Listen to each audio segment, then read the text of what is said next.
ang kasaysayan ng mga dragon o dradon. Ngiyahahaha kung ito'y baybay lang, ay isa sa mga pinakakamanghamanghang bahagi ng mitolohiya at alamat sa buong mundo. Kahit hindi totoo ang mga dragon, malawak ang impluensya nila sa kultura, panitikan, at sining ng iba't ibang bansa. Narito ang maikling kasaysayan ng mga dragon sa iba't ibang kultura. Makinig ka, baka gawin kitang dragon! Nyahahahaha. Ang dragon ay isang maalamat na nilalang, kadalasang inilarawan bilang isang dambuhalang reptilya o ahas na may pakpak, lumalabas na apoy sa bibig at may mahiwagang kapangyarihan. Dragon sa iba't ibang kultura. Tulad ng una ang China at Silangang Asya, Chinese Dragon, Long Long. Positibo ang imahe ng dragon sa China. Simbolo ng kapangyarihan, swerte mo at kayamanan. Kadalasan, hindi sila lumalabas ng apoy at walang pakpak, pero kaya nilang lumipad. Kasi may magic nga, di ba? At ginagamit sa mga imperyo bilang simbolo ng emperador. Kasama sa Chinese Zodiac, Year of the Dragon. Sa mga pista gaya ng Dragon Boat Festival, pinararangalan ng dragon.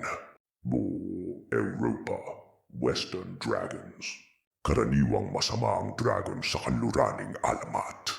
Nagbabantay sa kayamanan, lumalabas ng apoy at kalaban ng mga kabalyero. Astig, di ba niya?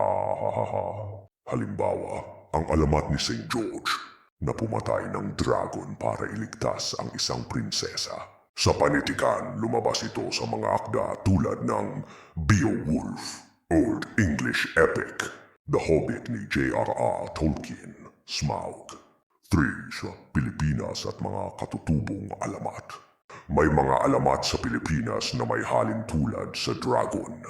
Bakunawa, isang dambuhalang serpiente o dragon na ayon sa alamat ay kumakain ng buwan dahilan ng lunar eclipse.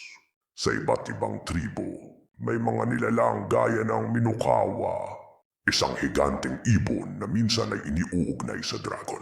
4. Japan, Ryu, at Korea, Yong. Katulad ng Chinese dragon, mahaba ang katawan, walang pakpak pero lumilipad. Kadalasan ay may kapangyarihan sa tubig, ulan at kalikasan, simbolo ng karunungan at kabanalan. Dragon sa makabagong panahon. Patuloy na lumalabas ang mga dragon sa mga pelikula. Halimbawa, How to Train Your Dragon, Harry Potter, Game of Thrones. Video games. Halimbawa, Skyrim, Monster Hunter, Dragon Quest. Anime at manga. Dragon Ball, si Shenron ang dragon ng mga wish. Buti na lang nakinig kayo. Like and siya dyan.